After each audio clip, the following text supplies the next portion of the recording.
പിതാവായ ദൈവമേ, ഈ നിമിഷം ഞങ്ങളുടെ ഹൃദയങ്ങളെ തുറക്കുവാനും നിന്റെ പരിശുദ്ധാത്മാവ് കൊണ്ട് ഞങ്ങളുടെ ഓരോ മക്കളും നിറയ്ക്കണമേ. നിന്നിൽ നിന്നുള്ള സ്നേഹം, കരുണ, ദൈവിക അനുഗ്രഹം നമ്മുടെ മനസ്സിലും ഹൃദയത്തിലും പകരട്ടെ. ഈ സന്ദേശം എല്ലാവർക്കും ആശ്വാസവും ശാന്തിയും നൽകട്ടെ. യേശുവിന്റെ നാമത്തിൽ പ്രാർത്ഥിക്കുന്നു.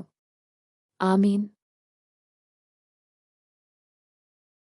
പ്രിയ സ്നേഹിതരേ, ജീവിതത്തിൽ കഷ്ടതകളും വിഷമങ്ങളും വരാം.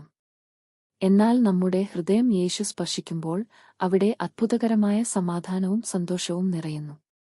നിന്റെ ഹൃദയത്തിൽ ദുഃഖമോ ഭയമോ ആശങ്കയോ ഉണ്ടെങ്കിൽ യേശുവിന്റെ സ്നേഹത്തിന്റെ പ്രകാശം അവിടെ എത്തട്ടെ.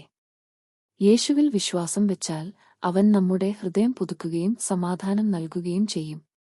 ഈ വീഡിയോ കാണുന്ന എല്ലാവരെയും യേശുവിന്റെ സമാധാനവും സന്തോഷവും കൊണ്ടു നിറയ്ക്കട്ടെ.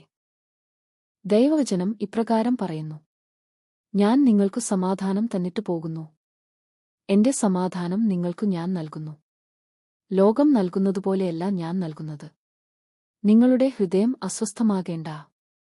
നിങ്ങൾ ഭയപ്പെടുകയും വേണ്ട. യോഹന്നാൻ 14:27. ഹൃദയം നുറുങ്ങിയവർക്കു കർത്താവ് സമീപസ്ഥനാണ്. മനമുരുകിയവരെ അവിടുന്നു രക്ഷിക്കുന്നു. സങ്കീർത്തനങ്ങൾ 34:18. ദൈവത്തിന്റെ സമാധാനം നിങ്ങളുടെ ഹൃദയത്തിൽ എന്നും നിറഞ്ഞിരിക്കട്ടെ.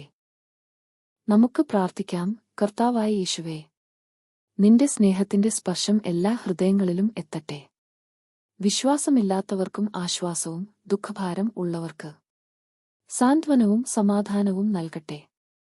ഞങ്ങൾ ഈ സന്ദേശം വിശ്വാസത്തോടെ സ്വീകരിക്കുന്നു. നിന്റെ കരുണയും അനുഗ്രഹവും എല്ലായിടത്തും നിലനിൽക്കട്ടെ. യേശുവിന്റെ നാമത്തിൽ പ്രാർത്ഥിക്കുന്നു. ആമീൻ.